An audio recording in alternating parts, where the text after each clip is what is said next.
প্রসেনজিতের cinema দেখতে হলে download করুন ক্লিক অ্যাপ।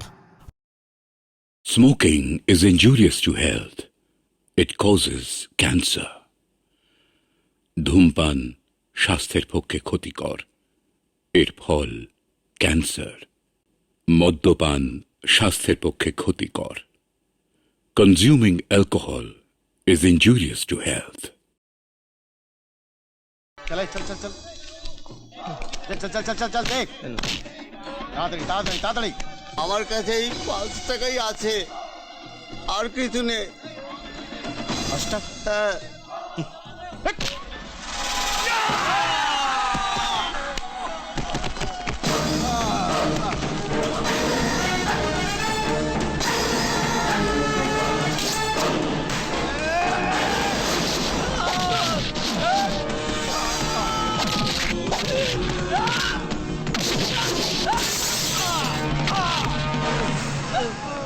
হ্যাঁ, এই চল পালা, এই চল চল। তুমি নতুন এসেছো দাদা, জানো না কি সাংঘাতিক এরা। আর আমি একা এতগুলো লোককে পিটলাম, তারপরে বলবো ওরা সাংঘাতিক? ওরা এতক্ষণে বোধহয় থানায় চলে গেছে। মাসে 1000 টাকা করে না পেলে ওই অটো স্ট্যান্ড আমি তুলে দেব। আপনি স্ট্যান্ড তুলে দেবার কে? ওই জায়গাটা কি আপনার কেনা জায়গা? এই তুই কে? পারমিশন না নিয়ে আমার চেম্বারে ঢুকে পড়লি কেন? আমি ওই অটোওয়ালা রতন, যাকে তুলে আনার জন্য আপনি পুলিশ পাঠিয়েছিলেন। ও, তুই সেই হারামি অটোওয়ালা? স্যার, আমি কিন্তু ভদ্রলোকের ছেলে। চুরি জোচ্চুরি তোলাবাজি না করে পেটের দায়ে অটো রিক্সা চালাই। আমার সঙ্গে খিস্তি দিয়ে কথা বললে আমিও কিন্তু খিস্তি দিয়ে কথা বলবো। এই, মুখ সামলে কথা বল, নইলে ঘাড় ধরে লকাপে ঢুকিয়ে দেবো।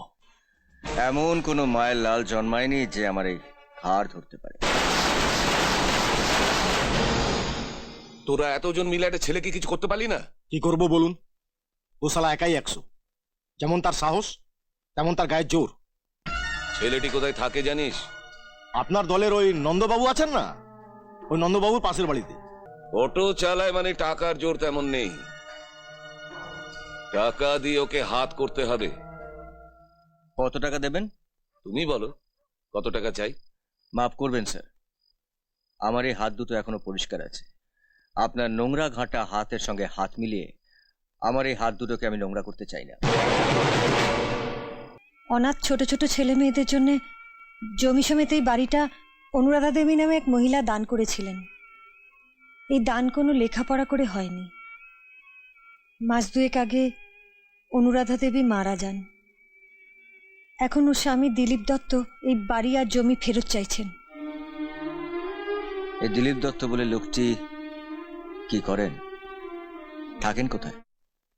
শুনলাম রতন নামে একটা অটোওয়ালা ওই অনাথ আশ্রমটা চালানোর দায়িত্ব নিচ্ছে। আপনি থামুন তো, ও একটা মাথা মোটা অপদার্থ। অটো চালিয়ে ওর কত টাকা রোজগার হয়, যে নিজের সংসার চালিয়ে আবার অনাথ আশ্রম চালাবে? বলো, কেন আমার সঙ্গে দেখা করতে এসেছো? টালিগঞ্জের ট্রাম ডিপোর কাছে আমাদের একটা অটো স্ট্যান্ড আছে।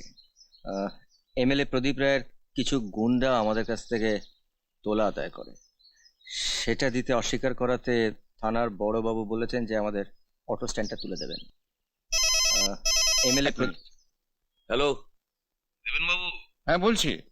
আচ্ছা, আপনি আমাদের দেশের একজন গণ্যমান্য মন্ত্রী হয়ে এর একটা বাজে অটোওয়ালাকে। রতন যদি বাজে ছেলেই হবে তাহলে গভীর রাতে চুপি চুপি ওর বাড়িতে গিয়েছিলেন কেন? আপনি মোটা টাকার লোভ দেখিয়েছিলেন ওকে। ও সেই টাকা নিতে চায়নি বলে কি ও বাজে ছেলে? যে ছেলেটা মাত্র 10 বছর বয়স থেকে দুবেলা পরিশ্রম করে মা 3 ভাই বোনকে দুবেলা অন্ন তুলে দিয়েছে, মুখে লেখাপড়া শিখিয়েছে, সেই ছেলেটা বাজে ছেলে? রতনের মতো আরো 2-1টা বাজে ছেলে পেলে আমার কাছে পাঠিয়ে দেবেন, আমি চেষ্টা করে দেখবো ওদের জন্য কিছু করা যায় কিনা। রতনের অটোর লাইসেন্স আমি ক্যান্সেল করবোই না, বরং ওর মুখ থেকে যা শুনলাম আপনাকে কি করে এমএলএর পদ থেকে সরিয়ে দেওয়া যায় সেই কথাটাই ভাবছি। আপনারা আমাকে যতই বাধা দিন ওদের অটো স্ট্যান্ড আমি পার্মানেন্ট করে দেবো।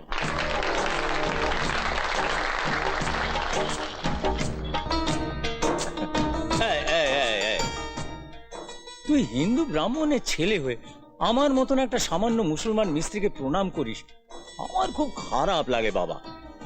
তুমি যখন এই কথাটা বলো না সিরাজ কাকা, তখন আমার আরো বেশি খারাপ লাগে। বাবা তোমার এই গ্যারেজেই কাজ করতেন। বাবা মারা যাওয়ার পর তুমি যদি আমাকে হাতে করে কাজ না শেখাতে, তাহলে তো আমার পুরো সংসারটাই ভেসে যেত।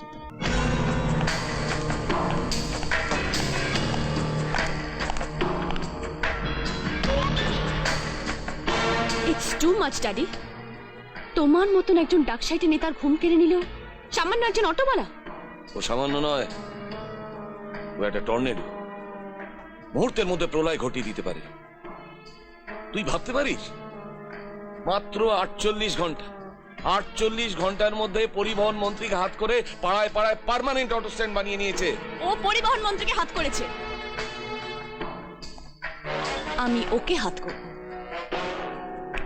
মাত্র 48 ঘন্টার মধ্যে।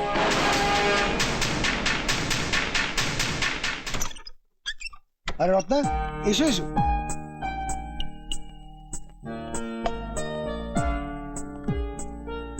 ওহ, কি একটা বাড়িতে থাকো তোমরা, যাকেই জিজ্ঞাসা করি কেউ আর বলতে পারে না। কেউ বলে এদিকে তো কেউ বলে ওদিকে, তাই খুঁজতে এত দেরি হলো। আচ্ছা, তোমাদের বাড়িতে কি কোনো কালকে অটোওয়ালা থাকে? চলো তুমি ভেতরে চলো। ভেতরে তো যাবই, তবে তার আগে বলো তোমরা কোন বুদ্ধিতে এক অটোওয়ালাকে এই বাড়ি ভাড়া দিয়েছো? আরে তোমাদের তো স্ট্যান্ডার্ড লো হয়ে যাবে, তারা ওই অটোওয়ালাকে। যাকে তুমি অটোওয়ালা বলে সম্বোধন করছো, সে তোমার বন্ধু তপনের দাদা। হোয়াট? তপন? তোমার দাদা একজন অটোওয়ালা? ইম্পসিবল। অটো?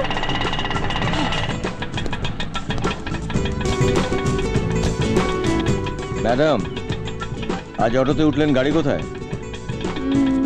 ড্রাইভিং লাইসেন্স নেই বলে বাবা গাড়ি নিয়ে বেরোতে দিল না। আচ্ছা, কোথায় যাব?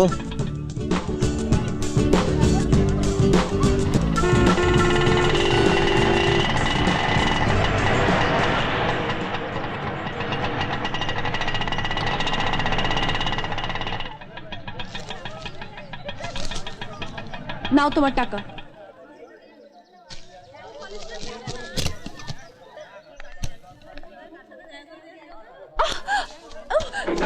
দেখুন না, পিঠের মধ্যে কি একটা পড়লো, প্লিজ। গড, বাঁচাও, বাঁচাও, কে আছো? বাঁচাও, হেল্প মি, বাঁচাও, প্লিজ, হেল্প মি, বাঁচাও। এই অটোওয়ালাটা আমার সাথে অসভ্যতামি করছে। এই অটোওয়ালার অটোতে যখন আসছিলাম তখন আমার যা তা নোংরা কথা বলছিল। পাত্তা দিনই দেখে অটো থেকে নামতেই আমার জামাটা টেনে ধরেছে। মিথ্যে কথা, মিথ্যে কথা বলছেন উনি। আমি পেটের দায়ে অটো চালালেও আমি একটা ভদ্রলোকের ছেলে। ম্যাডাম, আমার সঙ্গে লড়তে হলে ভদ্রলোকের মতন লড়ুন। আমি গরিব বলে মিথ্যে কথা বলে এতগুলো লোকের সামনে আমাকে ছোট করবেন না। ম্যাডাম, আমি আপনাদের মতন লেখাপড়া শিখিনি, কিন্তু আপনি লেখাপড়া শিখে আজ আমাকে যে অপমান করলেন, তাতে মনে হচ্ছে লেখাপড়া না শিখে আমি ভালোই করেছি। শুধুমাত্র আপনার বাবাকে খুশি করতে গিয়ে আজ আপনি আমাকে যে অপমান করলেন, একবার একটু ভেবে দেখবেন যে তাতে আপনি খুশি হলেন কিনা। চলি, একবার একটু ভেবে দেখবেন যে তাতে আপনি খুশি হলেন কিনা। একটা সামান্য অটোওয়ালা যে আমাদের এত ভাবিয়ে তুলবে, এটা ভাবতেও পারি। ওকে টাইট দিতে গিয়ে আমার এমন স্মার্ট মেয়েটা টাইট খেয়ে গেল। চলো না, সিনেমায় যাই। আজ যেতে পারবো না, কিছু হবে না, চলো না। আজ গেলে বাড়ি ফিরতে দেরি হয়ে যাবে। একদিন যাবো। রুনু আর নচ্ছে একসাথে বাড়িতে যেতে তো জানতে হবে। কি হবে? প্রেম করছি।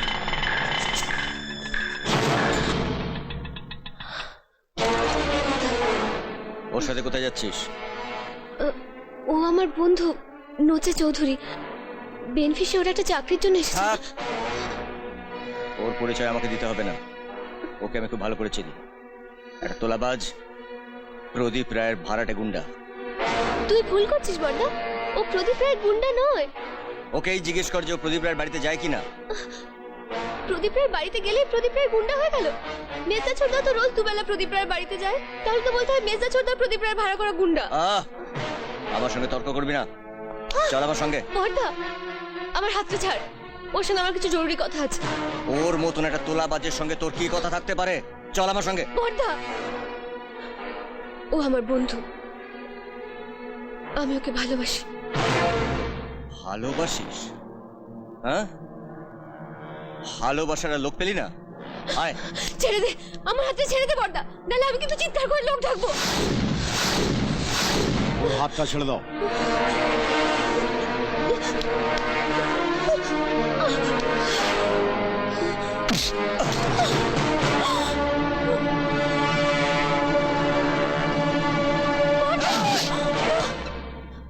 তুই ওর গায়ে হাত তুলে আমি কিন্তু থানা পুলিশ করবো।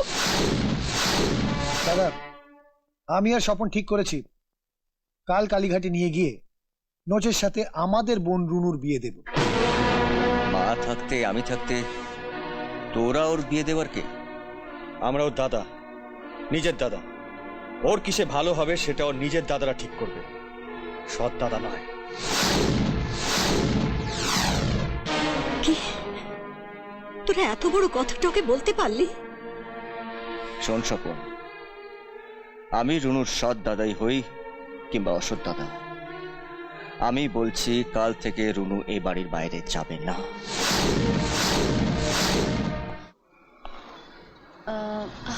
আমার উপর থেকে রাগ এখনো কমেনি? শুধু বাবা নয়, আমিও মানুষ চিনতে ভুল করেছি। জুতো মেরে গরুদান করতে এসছেন?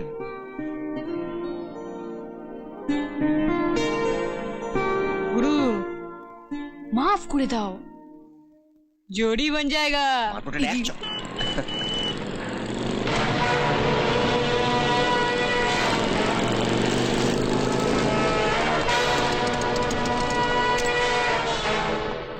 দাও। কি দেব? টাকা দেবে। টাকা আবার কি হপ্তা? আমি তো তোকে বলেছি নোচে, এই অটোওয়ালারা আর তোকে কোনো টাকা দেবে না। আচ্ছা, তুমি টাকা না দিলে তোমার বোনকে খাওয়াবো কি? হ্যাঁ বলো। আমি তোকে ভালোভাবে বলছি নোচে, তুই এখান থেকে চলে যা। না, আমি হপ্তা না নিয়ে যাব না। আর তুমি তো আমার বড় শালা, বোনের কথা ভেবে কিছু টাকা দিয়ে দাও। ঝিলিক রতনের অটোতে উঠেছে? আমাদের তো টাকা দিলই না, উল্টে আমাদের নাকে ডকা দিয়ে আপনার মেয়েকে অটোতে নিয়ে চম্পট দিল। এই মাসের 13 তারিখ মহালয়া, ওই দিন অমাবস্যা। আশ্রমের ধারে কাছে যতগুলো ল্যাম্পপোস্ট আছে সেগুলোতে যাতে লাইট না জ্বলে তার ব্যবস্থা করতে হবে। আর নোচে শ্যামা, ওই রাতে তোরা আশ্রমের দখল নিবি, বাচ্চাগুলোকে বের করে দিয়ে আশ্রমের গেটে তালা ঝুলিয়ে দিবি।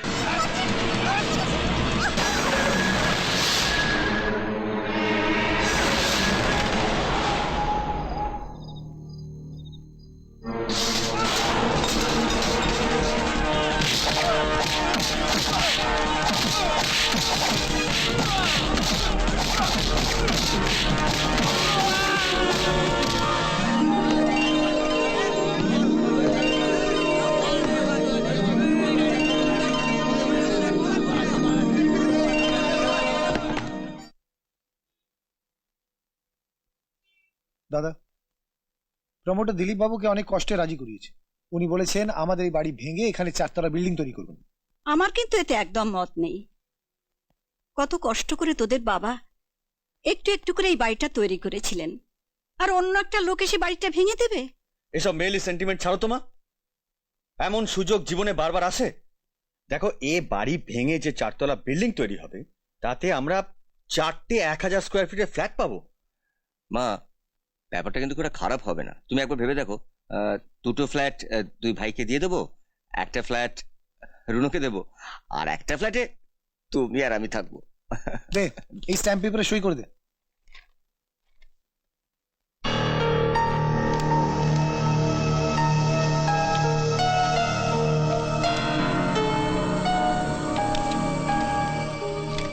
কি লেখা আছে রে এতে? তোর হাতে ওটা দেওয়াটাই ভুল হয়েছে। তুই তো লেখাপড়া জানিস না, পড়বি কি করে? ওতে লেখা আছে এই বাড়ি ভেঙে যদি ফ্ল্যাট করা হয় তাতে তোর কোনো আপত্তি নেই। এই দুটো কথা লেখার জন্য তোরা 2 পাতা টাইপ করে ফেললি? কাকে দিয়েছি রাজার পা। দাদা তুই স্ট্যাম্প পেপারটা উল্টো ধরেছিস, এইভাবে ধর। এনে পেন নে, সই করে দে। তোরা তো বললি যে এতে লেখা আছে যে এই বাড়িটা ভেঙে ফেললে আমার কোনো আপত্তি নেই, তাই না? হ্যাঁ হ্যাঁ, তাই তো লেখা আছে। এই তো এই জায়গায় লেখা আছে। আমি নয় ভুল করে স্ট্যাম্প পেপারটা উল্টো করে ধরেছিলাম, কিন্তু তোরা তো ইচ্ছে করে উল্টো কথা বলছিস। এখানে তো অন্য কি সব লেখা আছে। তুই কি করে জানলি যে ওতে অন্য কথা লেখা আছে? আমি কি করে জানলাম? I, Sri Ratan Chaudhary, son of late Avinash Chaudhary, now residing at 36 Mohim Haldar Street. কিরে, আর পড়বো না তোদেরকে থামিয়ে দিতে এখানেই থেমে যাব? এতে কি লেখা আছে জানো মা? লেখা আছে আমি আমার নিজের ইচ্ছায় আমার এই বাড়িতে যে অংশটুকু আছে সেটা আমি স্বপন তপনের নামে 1 লাখ টাকার বিনিময়ে লিখে দিলাম। আজকের পর থেকে এই বাড়ির ওপর আমার আর কোনো অধিকার থাকবে না। ছিঁড়ে ফেল এটা। ওই অপদার্থ ছেলে দুটো তুই না পারলে আমায় দে। না মা, ওরা যখন চাইছে তখন। তাই বলে বাড়িটা তুই ছেড়ে দিবি? হ্যাঁ মা। কি গো বাবা, তুমি তো বলেছিলে তোমার মতো বিচক্ষণ বুদ্ধিমান নেতা নাকি পুরো পশ্চিমবাংলায় খুঁজলেও পাওয়া যাবে না। কেন, কি হয়েছে? তুমি রতনের 2 ভাই স্বপনকে আর তপনকে কত টাকা দিয়েছো? ওই 10,000 15,000 করে বেশ কয়েকবার দিয়েছি। কেন দিয়েছো? ওরা বলেছিল আজ হোক কাল হোক রতনকে বুঝি সুঝি আমার দলে নিয়ে আসবে। তুমি যেমন লোকের মাথায় টুপি পরিয়ে ভোট আদায় করো, তেমনি ওরা 2 ভাই তোমার মাথায় টুপি পরিয়ে তোমার সব টাকা নিয়ে গেছে। রতনের সঙ্গে ওদের আর কোনো সম্পর্কই নেই। রতন বাড়ি ছেড়ে চলে গেছে। ওরা তো সেদিনও বললো রতনকে প্রায় রাজি করিয়ে এনেছে। উফ, আর কোনোদিনও বলো না তোমার মতন বুদ্ধিমান নেতা আর নেই, কারণ আমার মনে হয় তোমার মতন বুদ্ধ নেতা সারা পশ্চিমবঙ্গ খুঁজলেও পাওয়া যাবে না।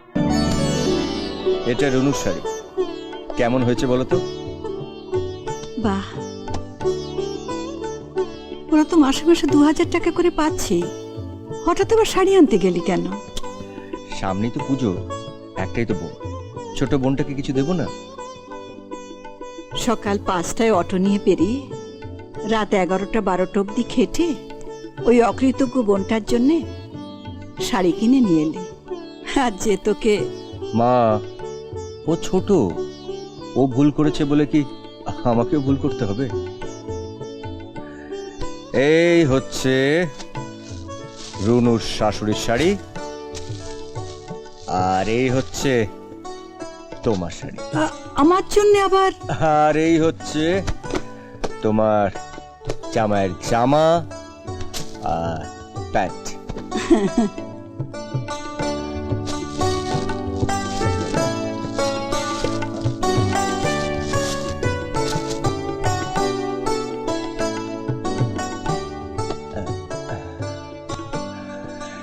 এইগুলো পুজোতে দিতে হয়, তাই না মা? তুই এত সব জানলি কি করে? জানি। এই নাও 2,000 টাকা।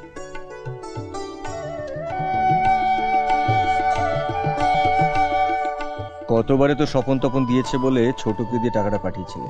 কাল তুমি নিজে গিয়ে এগুলো দিয়ে আসবে। আমি নিয়ে যাব? হ্যাঁ, কাল সকালে ডাক্তারের কাছে যাচ্ছ বলে তুমি আমার সঙ্গে বেরো। আমি তোমাকে নচিদের বাড়ির সামনে নামিয়ে দেবো, ঠিক 1 ঘন্টা পর বেরিয়ে আসবে, আমি তোমাকে নিয়ে বাড়িতে পৌঁছে দেবো। আমাকে আবার? মা, তুমি হচ্ছে আমাদের মা। আচ্ছা, রুনুর হাতে পুজোর শাড়িটা দিয়ে তুমি ওকে আশীর্বাদ করলে কত খুশি হবে বলো তো? তোর সঙ্গে যে এমন ব্যবহার করলো। আচ্ছা মা, থাক না ওসব কথা। ও, আর একটা কথা, আমার মাথার দিব্যি দিয়ে বলো, তুমি রুনুকে বলবে না যে এগুলো আমি কিনে দিয়েছি, বলবে যে স্বপন আর তপন পাঠিয়েছে। কি সুন্দর হয়েছে। মেজদা ছোটদা এগুলো তোমার হাত দিয়ে পাঠিয়ে দিল? ওরা নিজেরা এলো না কেন? মা ওদের সঙ্গে আলাপ করবেন বলেছিলেন। হ্যাঁ, সামনে পুজো, ওরা এমএলএ সাহেবের পুজো নিয়ে ব্যস্ত আছে, তাই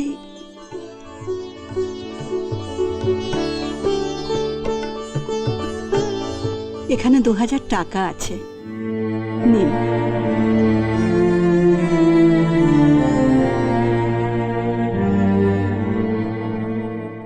আমার জন্য এবার মেজদার ছোটদার অনেকগুলো টাকা খরচা হয়ে গেল, এত খারাপ লাগছে। তুমি মেজদার ছোটদাকে বলো মা, আমি খুব খুশি হয়েছি।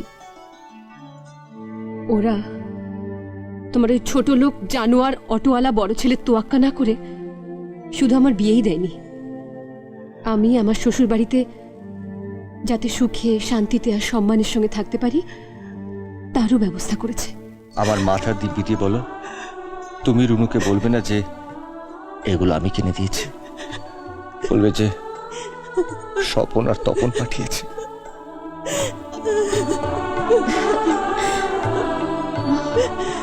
কি হলো মা, তুমি কাঁদছো কেন? তুই কতদিন আমাদের কাজ ছাড়া, এতদিন আমরা একসঙ্গে ছিলাম, তাই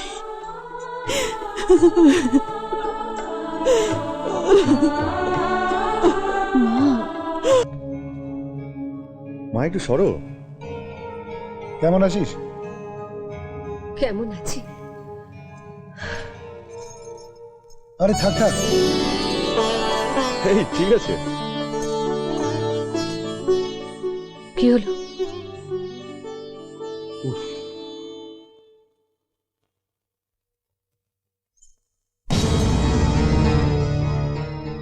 সবাইকে প্রণাম করলি, বড়দাকে প্রণাম করবি না? ওকে প্রণাম করতে যাব কেন? ও আমার কে যে ওকে প্রণাম করতে হবে?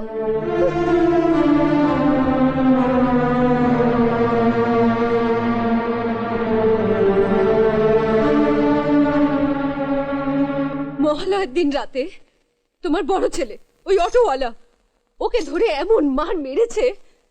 মার তো আর এমনি মারেনি, ওরা অন্যায়ভাবে মদ খেয়ে অনাথ আশ্রমের দখল নিতে গেছিল বলে। সব ব্যাপারে তোমার বড় ছেলে হয়ে সাফাই গেও না তোমা।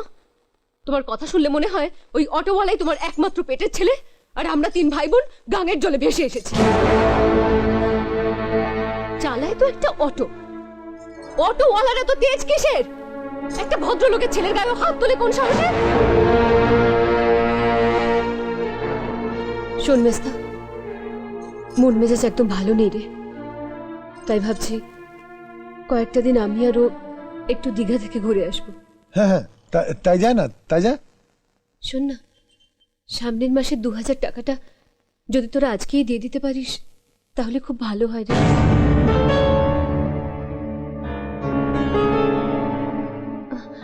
আমি জানি তোদের খুব অসুবিধা হবে, এই পুজোর আগে 2000 টাকা দিলি, তার উপর আবার আমার শাড়ি, আমার শাশুড়ির শাড়ি, ওর জন্য জামা প্যান্ট, এগুলো কিনতে তো তোদের অনেক খরচা হয়েছে, কিন্তু দেখ না তবু যদি পারিস।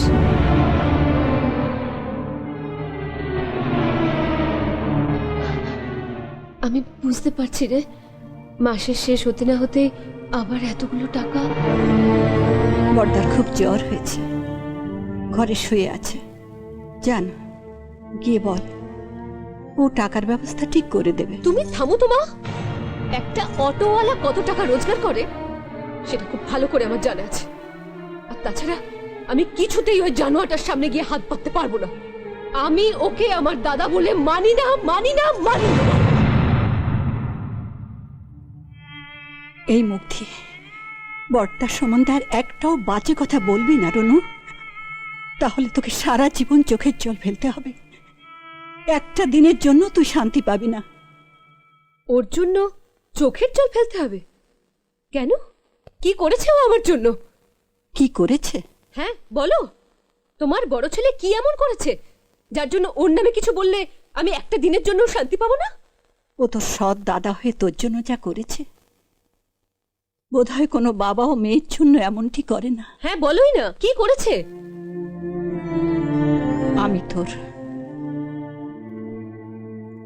ওই জানোয়ার অটোওয়ালা বড়দার মাথায় হাত দিয়ে দিব্যি করেছিলাম এ কথা আমি কোনোদিন তোকে বলবো না, কিন্তু আজ আর না বলে থাকতে পারলাম না।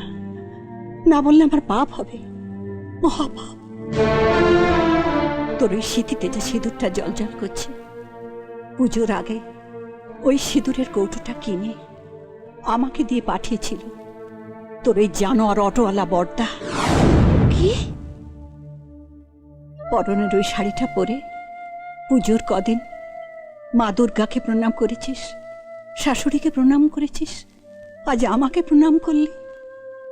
অথচ ওই শাড়িটা পরে সবচেয়ে তোর আগে যাকে প্রণাম করা উচিত ছিল সেই এই শাড়িটা কিনে দিয়েছে তোর ওই জানোয়ার অটোওয়ালা বড়দা।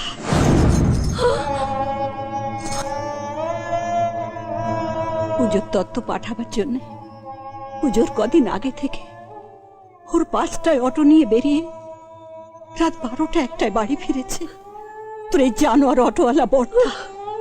শুধু তোর জন্যে, শ্বশুর বাড়িতে তোর মান থাকে তার জন্যে। পুজোটাও শেষ হলো, ও বিছানা নিল। কত করে বলছি হেমন্ত ডাক্তারকে ডেকে আনো, কিছুতে রাজি হচ্ছে না। বলছে গরিব অটোওয়ালার রোগ এমনিতেই সেরে যাবে, ও ডাক্তার লাগবে না, ডাক্তার লাগবে না।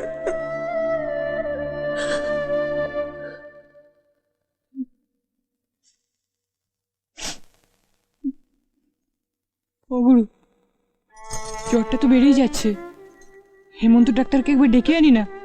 এই জ্বর ডাক্তার সারাতে পারবে না রে ছোট। কেন পারবে না? কেন? ও তুই বুঝবি না, এই জ্বর তখনই হয় যখন কারোর বুকের পাঁজর ভেঙে টুকরো টুকরো হয়ে যায়।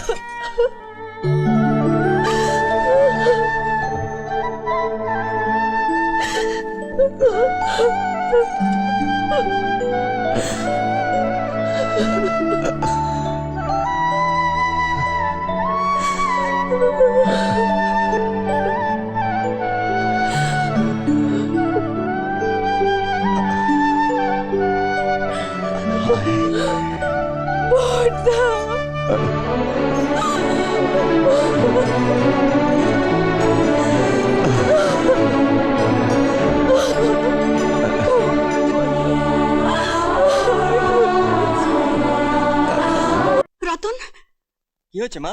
শিগগির চল, জবা আবার অজ্ঞান হয়ে গেছে।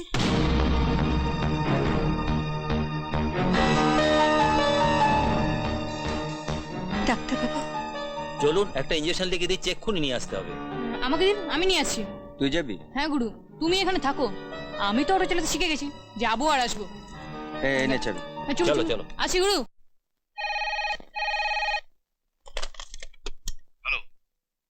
কি করছিস তাই বল। রতনের অটোতে একটা টাইম বোম ফিট করে দিয়েছি, ঠিক 4টের সময় ফাটবে।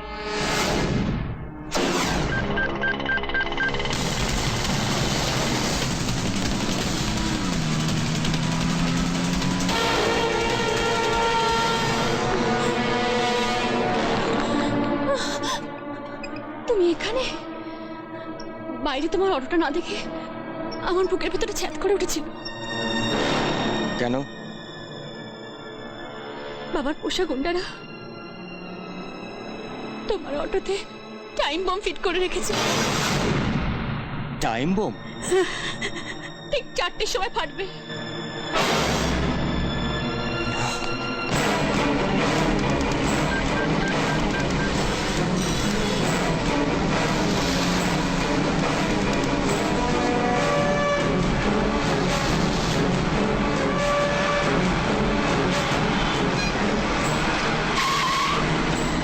ছোট, ছোট নেমে আয়, ছোট। আরে গুরু, এই দেখো আমি ইনজেকশন পেয়ে গেছি, তুমি আমার এখানে কেন?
বাবা স্নেহ